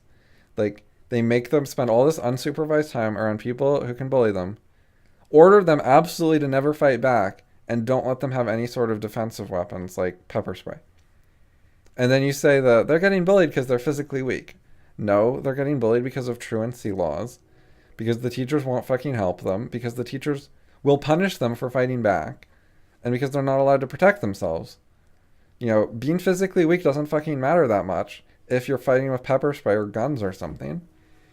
You're disarming these kids, and then when everyone's disarmed and has no tools, then who's physically weaker is a big deal. But there's so many other things that go into making that actually matter. It's not the thing that really matters. It's such a consequence of a bunch of policies. And then he's like, later he says basically adults get bullied way less. It's less of a problem because they're equally physically strong. And that's such bullshit. Adults, like, they can have guns and they have freedom of association and they don't spend their time around people that bully them in general. And bullying is a lot less tolerated at most workplaces than at schools. You can't like harass your coworkers that much. And all kinds of harassment that you can totally get away with at high school, you cannot get away with at a serious business. Like the authorities will say, no, you can't do that, and they'll fire you. You can't just like beat up your coworker in the bathroom, You will get fired. You will absolutely get fired at most vast majority of companies in America. Anyway, I hate how the kids are told not to fight back and like actually get punished for defending themselves. And it's very hard to like explain to the teachers, who started it or that you were just defending yourself. You can easily get punished for defending yourself. And that is like a major cause of bullying. Like part of the cause of bullying is just some people like believe the authorities who say, don't fight back, you should let the authorities handle it. Like they actually teach kids to be passive and not handle it themselves. And they will punish them for not obeying or at least threaten to. And so a lot of kids are getting bullied because they're listening to the adults' bad advice. Not because they're physically weaker, it's because the adults are giving them bad ideas and they're listening. Because, like, what do they know? The adult said this is right, and, it's not that hard for adults to persuade a lot of kids of things. Like, the kids don't have enough, like, experience and, thinking skills and whatever to stand up to all the bad ideas of adults. They accept a lot of bad ideas from their teachers and whatever. I mean, of course they do, because their teachers start punishing them if they disagree. Like, you're not allowed to talk back, and you're expected to know what the teacher thinks and like remember it and believe it and act like it's true and pay lip service to it and so on and so forth. And the easiest way to do all that is just to believe it. And that's what usually happens with the majority of stuff. And like the kids have such limited access to contrary information. Like they have screen time limits. They're not just allowed to like go research why their teachers are wrong on the internet. People like limit their ability to like talk to strangers on the internet and like get contrary opinions and like go to chat rooms and participate on forums. And like the fucking law says you can't sign up for forum accounts until you're like 13 or something, and like a lot of kids don't even have like their own email address, so they can't sign up and their parents won't let them. And you know, they have so little control over their lives and so little access to contrary information, so the parents and teachers give them this terrible advice and put them in this horrible situation and force it on them. And then Jordan Peterson blames the kids being physically weaker. That's not the issue. Okay, and then Peterson says the toughest 6-year-old is no match for a 9-year-old. And that's just factually false. Like, there are counterexamples, even if you ignore fucking, like, tools and weapons. So, I just don't like false statements. So that's why that one's quoted.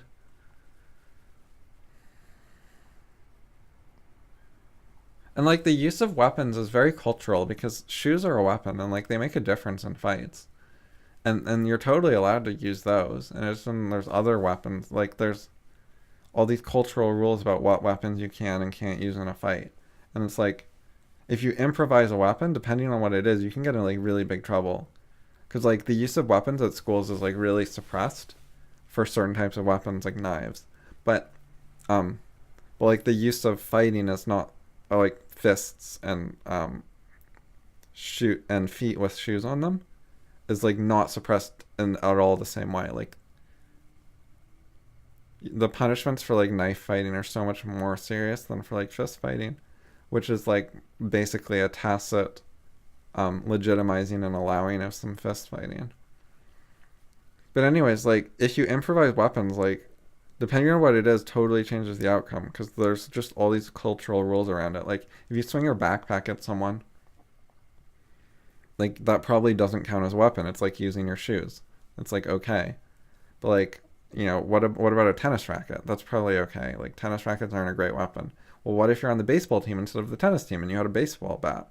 Well, now you're getting in big fucking trouble for hitting someone with a baseball bat, even if they attacked you, and you pulled it out of your backpack and whacked them with a baseball bat and to protect yourself.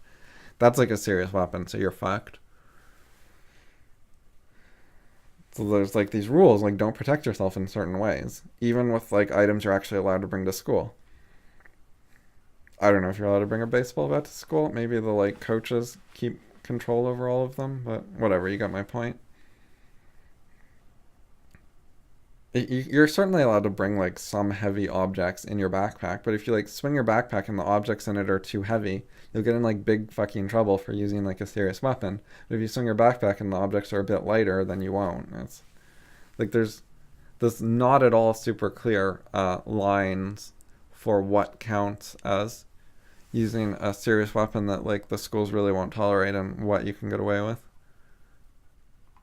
But the basic rule of thumb is anything that's really effective, you're not allowed to use. And anything where the weaker kid will still lose the fight is allowed. Like, that's the rule of thumb. And that's really nasty. Like, the rule of thumb is, it's not based on, like, what is dangerous for someone getting a permanent injury. Like, if it was, like, no weapons that are likely to cause permanent injuries, you could see the logic to it. But that is not how the criteria works. Because, like, is pepper spray going to cause a permanent injury? But are kids allowed to bring pepper spray to school and spray bullies with pepper spray? Why the fuck not?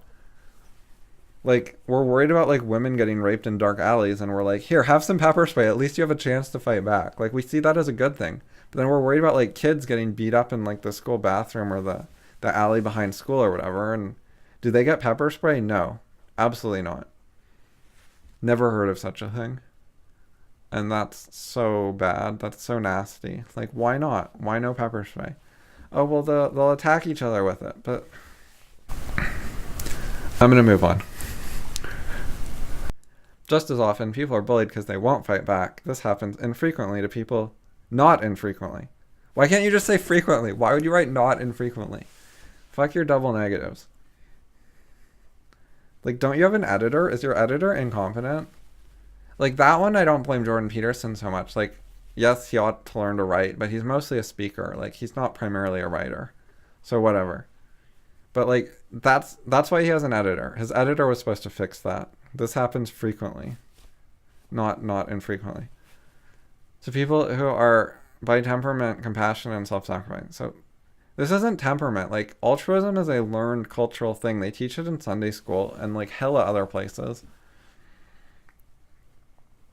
People teach like turn the other cheek and be self-sacrificing and be compassionate, and there's all this pressure on you to be that way, and it is presented as like there are certain different lifestyles available to you, and you know that's the good, moral, virtuous one. So a lot of people choose it not because they're weak, not because they can't fight back, but because they are told that that's virtue, and the moral philosophy that they're presented with is not very good on self-defense and standing up for yourself. So it's not temperament, it's they're taught to be this way. Oh yeah, so then in the book, I didn't quote this, but JP then talks about how people think emotions like getting mad are immoral. So he sees that there's like this cultural pressure not to fight back. But instead of like saying, he doesn't see like cultural pressure not to punch the bully. He sees cultural pressure not to get angry at the bully, which he then thinks would lead to fighting back. It's very indirect in a weird way, because he thinks like what you need is you get angry and then you can fight back. But it's like, no, you need to think that punching them back is okay. Or whatever is like appropriate to the actual conflict.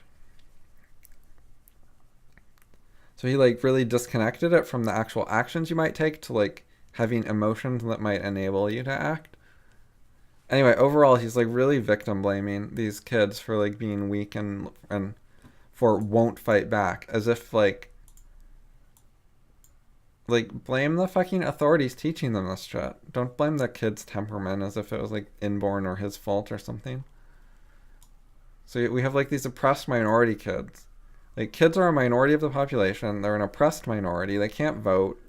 They have all sorts of like special laws against them. They're forced to go to school. Some of them get bullied a lot. And JP is not nice to them. Anyway, JP is like this big advocate of anger. And it's like, what's wrong with resentment? Like, resentment makes more sense to me than anger. I think anger is bad. Like, it's a really nasty emotion. I think anger means wanting to hurt someone. And I don't think that's what you should actually want. Like, you might need to hurt someone as like collateral damage when you're defending yourself. But like, the point isn't to hurt them. The point is to defend yourself, to, you know, disable them, stop them, take the necessary steps so it won't happen again. But the point is never directly to hurt them, or it shouldn't be. And that's what I think anger is about. So I think it's better to say, oh, well, I'm getting resentful. They're causing this problem. I need to stand up to it. Like, that makes sense. Why can't you look at it that way? Why do you have to turn your anger? Why do you have to turn your resentment into anger? I think that's a really terrible approach. And why can't you, if you need emotional inspiration, like, it doesn't have to be everything about emotions. Like, he's inserting emotions where it could just be like, I see that this is logically the right thing to do. I'm going to do it. Like, that's also an option. But if you are going to do it emotionally, why does it have to be anger? Like, why couldn't you be righteous about it? Why couldn't you be proud? Why couldn't you, like, feel courage? Like, there's other options besides anger that are so much better. And, like, our culture knows that. And JP is supposed to be this, like, wise person who knows about, like, our valuable cultural traditions and can interpret, like, our myths and hero stories and so on. And these stories he talks about, they have things like courage and being righteous in them. So he should be like familiar with those things as alternatives to anger. Like, anger is not a dominant feature of the dragon slaying heroes in the myths. They're not angry at the dragon. Like, maybe some are. That probably happens. But that's not like the main theme. They're like, okay, I'm going to slay the dragon. Like, it's important. They're courageous. They think they're doing the right thing, and they face the challenge. And, you know, it's a different mindset than being angry, at least for some of them. And you know, for the better ones, it's not an angry mindset when they face the dragon. But JP wants it to be like this terrible thing. Like they see that they have the ability to withstand because they are terrible too. He's like, you can deal with terrible people because you're terrible. We're all monsters. Like, no, you don't have to be a monster. That's not what being a hero is about. Heroes aren't monsters. And like JP thinks they do terrible things. Slaying the dragon is not a terrible thing. That's a good thing. Like you aren't terrible because you slew a dragon. It's so confused.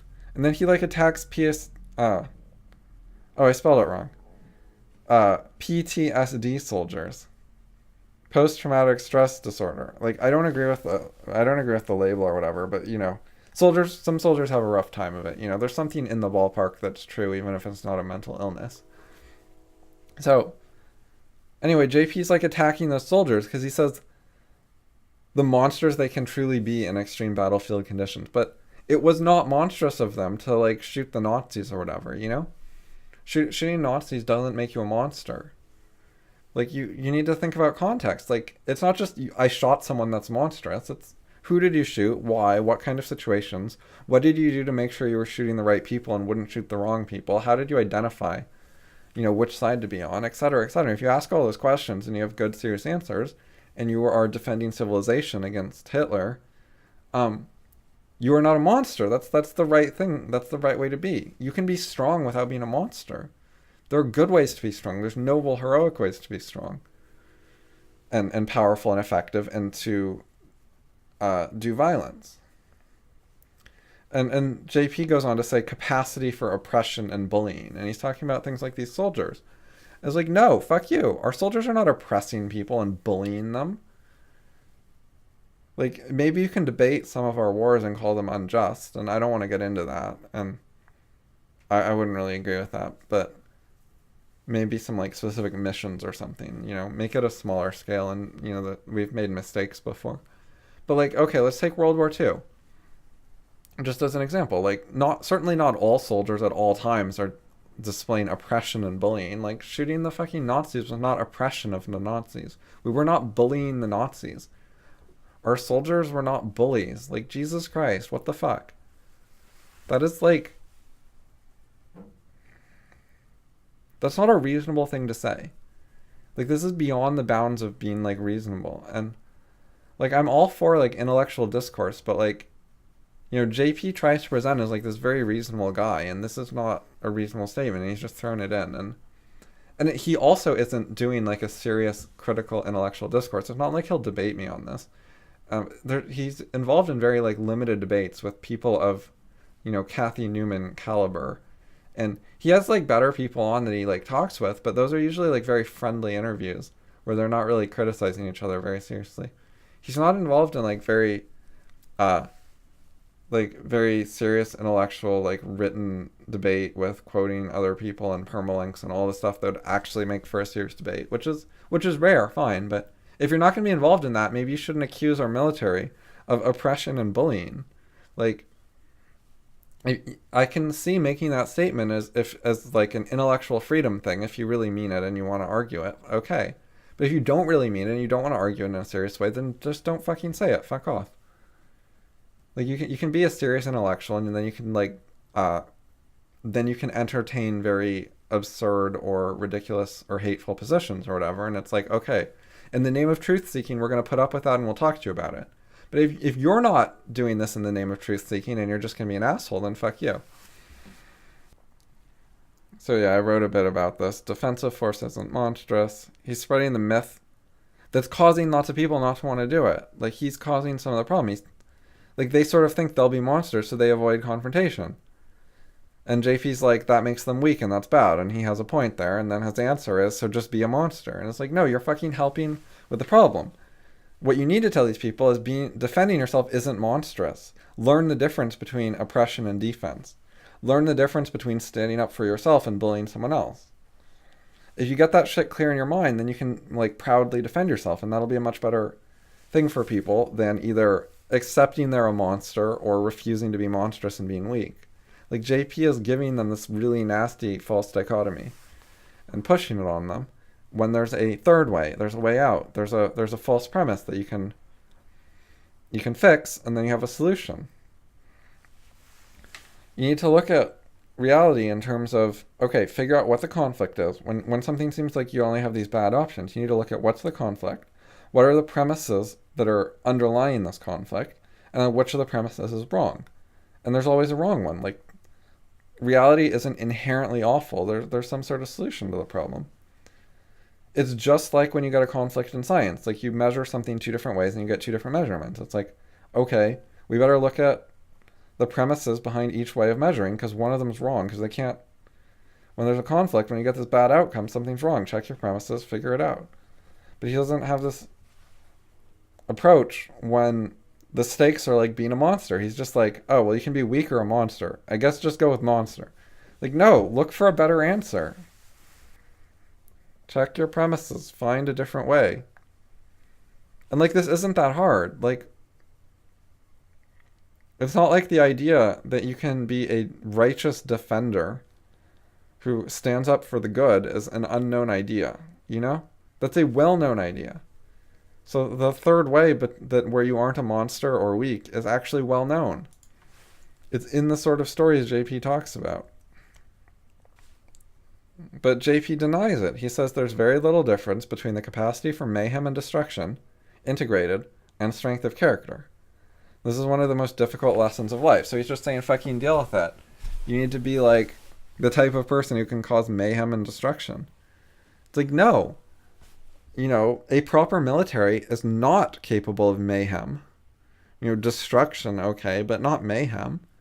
You know, it very carefully uses its force for the right causes in the right ways. It's organized, it's orderly, it's not chaotic. You know, a proper military is not about mayhem. In like very local ways, it's like, okay, in the middle of battle, like on the battlefield, it gets chaotic. Like, we don't have full control over it, but like overall, we're putting a lot of structure on it so that we're not monsters, so that we're doing the right things and we know it. It's not just like, here's some guns, go shoot people, good luck. You know? You know, we teach them to follow orders. Like, when you get an order, you know, don't shoot that person or whatever, you fucking follow the order. So we impose a lot of order on our military on purpose to prevent mayhem and to limit the destruction to what is actually the proper goals of the military for defense. Like, it's not just like, it's not arbitrary destruction. It's not unleashing a rain of destruction on the world. It is destruction that we've done our best to order and control. So there's a huge difference between just mayhem and destruction and actually like defending yourself in as orderly as you can make it ways. This is all from like one paragraph, so I thought this was pretty dumb. Like, more likely, decrease the probability, more likely, increase your susceptibility. It's just hedge, and it's like luck instead of there being actual explanations and causes. So that was lame. To stand up straight with your shoulders back is to accept the terrible responsibility of life with eyes wide open. No, dude, the responsibility of life is fucking wonderful. It's not terrible.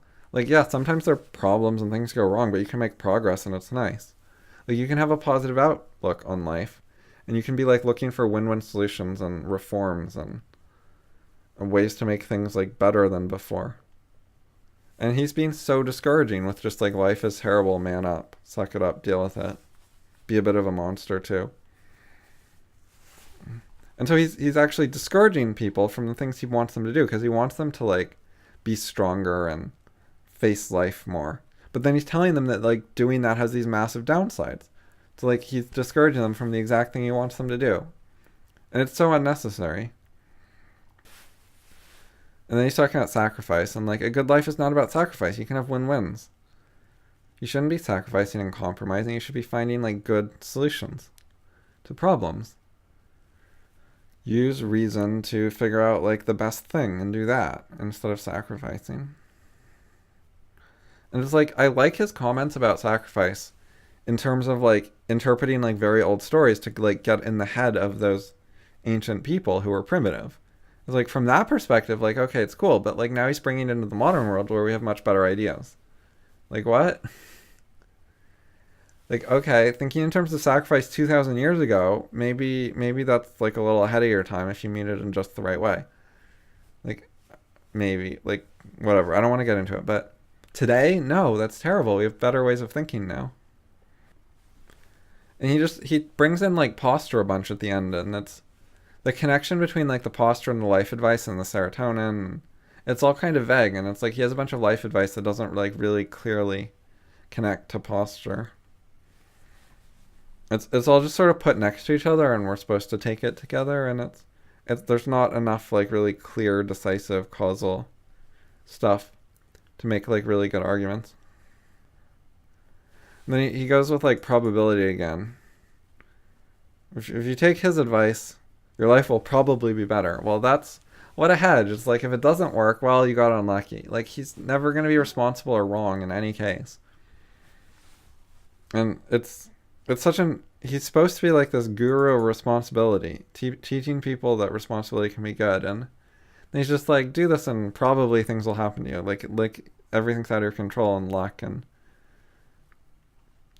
he says, look for inspiration to the lobster with 350 million years of practical wisdom, and then stand up straight with your shoulders back. I was like, no, I have better role models than lobsters. Lobsters aren't wise. Why can't I use like Howard Rourke as my role model? That's so much better than a fucking lobster. So what he's doing is he takes whatever he sees about lobsters that he likes and he just transfers it onto humans, like as convenient, with total selective attention.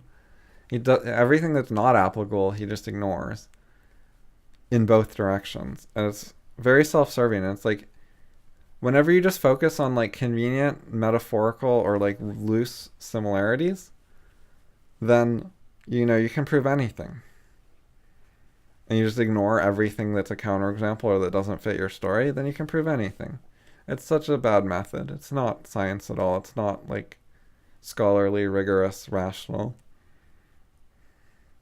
And I also think that it's really dishonest because I don't think that he learned all this stuff from like studying lobsters. I think that he already had these opinions, and then he like tacked on the lobsters to give a pseudoscientific justification afterwards. Like I think he finds the lobsters like convenient for the book as a way to like argue it to people. I think lobsters are his argument, not the actual way he learned it in the first place. I don't think they inspired him originally. So I think that he's like actually just kind of lying here. I think that like he would know this, but he wouldn't see it as lying. I think he'd just say like, well, the lobsters are inspirational and like they really do make all my points, therefore it's fine. Rather, so like I think my guess is that if you actually managed to like corner him on this and get an answer, is he would sort of admit that like the genesis of the ideas was not lobsters inspired him and he learned all this from lobsters. I think that he would like sort of admit that he learned a lot of this from psychology and other ways, and then then he connected it to the lobsters. Rather than like, I don't know anything about humans and human culture and how to deal with people, and then I studied lobsters and I figured it all out. Like, I don't think that's what happened. And I think he would admit, my guess is he would admit that's not what happened, but then he would still claim that this chapter is honest despite accepting my premise. But I think on that premise that the chapter is not honest, that it's like sort of presenting it as like a intellectual process that is not his actual intellectual process too much. Past the point of just like exaggeration and into the point of not being okay. So briefly, some conclusions on Rule 1. Right, I was so unimpressed with the book that before even finishing Rule 1, I took a break and read 7 other books, and they were all better. So I don't know if I'm going to read like Rule 2 at all. But like the worst thing that happened to this book though was not the things in my videos from Rule 1. So like those were like discouraging because I was like hoping the book would be good and then it was bad so far. Maybe the other rules are like different. I don't know how much the tone might change when the topic changes. Like if it totally gets away from like his scientific claims, maybe it'll get better. Certainly when I watched his lectures, like when he wasn't trying to make scientific claims, I generally found him a lot better. But anyways, like the worst thing about the book is I saw on Reddit that someone said in comments that he was advocating violence against children, like by parents against their own children. So I skipped ahead in the book and I found that part. And oh man, he said it. It's absolutely there and it's fucking awful. And it really leaves me thinking that he has a poor understanding conceptually of the principles behind classical liberalism and reason, because he's not able to like connect like using violence to impose your will on a child and like rejecting reason and rejecting like individual rights and like the most basic important values that I care about and that I thought he had some understanding of, because a lot of stuff he says is like in line with it. But I think what's happening is like he doesn't understand the actual principles. He's just gotten some of their conclusions that other people worked out. So he's often saying things that are in line with liberalism and reason, but he doesn't actually understand like how to derive them from principles. And that's why he's not consistent with them. So that sucks.